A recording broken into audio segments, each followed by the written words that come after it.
الصلاۃ والسلام علیکہ یا رسول اللہ، الصلاۃ والسلام علیکہ یا حبیب اللہ۔ مومن دی زندگی کے جی ہونی چاہیے سی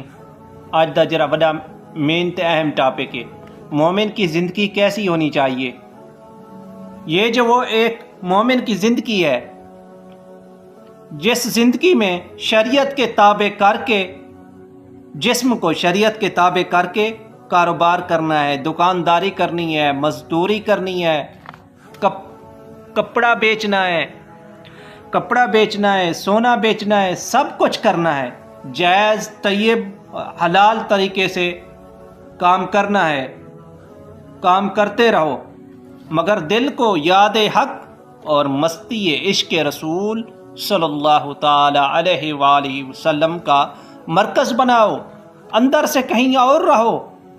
ظاہر میں اپنے خاندان کے اندر بیٹھے رہو، تاکہ نہ دنیا چھوڑو نہ دین چھوڑو، برکف جامع شریعت، برکف سندان عشق، تمہارا دین تمہاری دنیا پر غالب رہے۔ آپ کو ایک بہترین عمدہ حقیقی مثال دینے لگا ہوں۔ جب آپ نماز پڑھتے ہو نا، 2 رکعت والی ہے یا 4 رکعت والی نماز ہے، نیت کرتے ہو 4 رکعت نماز، اللہ اکبر، تو آپ کا دایاں ہاتھ بائیں ہاتھ کے اوپر آ جاتا ہے، چھوٹی انگلی اور انگوٹھے سے اس کو پکڑتے ہو مضبوطی سے کہ یہ ہلے نہیں، اوپر 3 انگلیوں رکھتے ہو مضبوطی سے اس کو پکڑتے ہو۔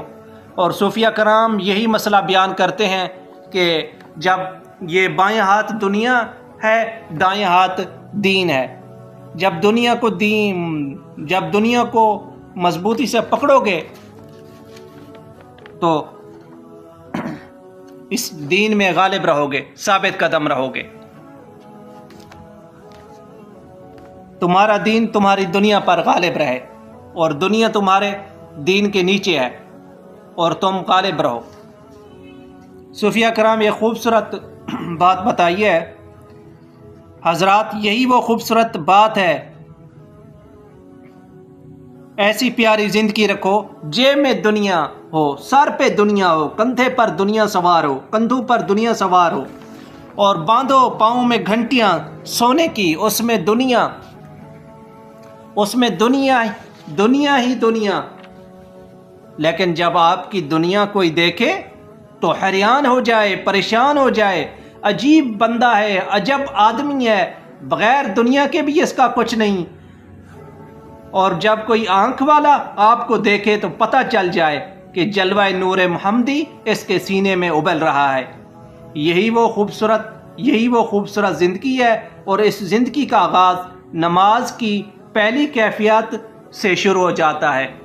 جب دایاں ہاتھ بائیں ہاتھ کے اوپر آ جائے تو